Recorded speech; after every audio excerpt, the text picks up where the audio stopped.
درانه کتونکو السلام علیکم. زه محمد سلمان همدرد د حق غږ پښتو چینل خبري لنډیز کې ستاسو کوربه اوس تاسو پام را اړوم د مهمو خبرونو لنډیز ته.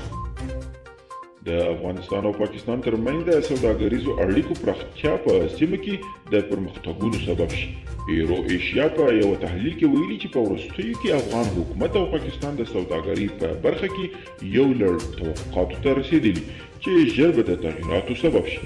په ترکیه کې د ترافیکي پیښې له امله 15 تنه افغان اتباعو خپل ژوند له لاسه ورکړی. د کابل نیوز د خبر له مخې ولسمشر غني د سولې مذاکراتي پلاوي په ډله کې د حکمتیار په مشرۍ د اسلامي حزب له اړخه د معرفي شوي ډاکټر غیرت بهیر غړیتوب لغوه کړی.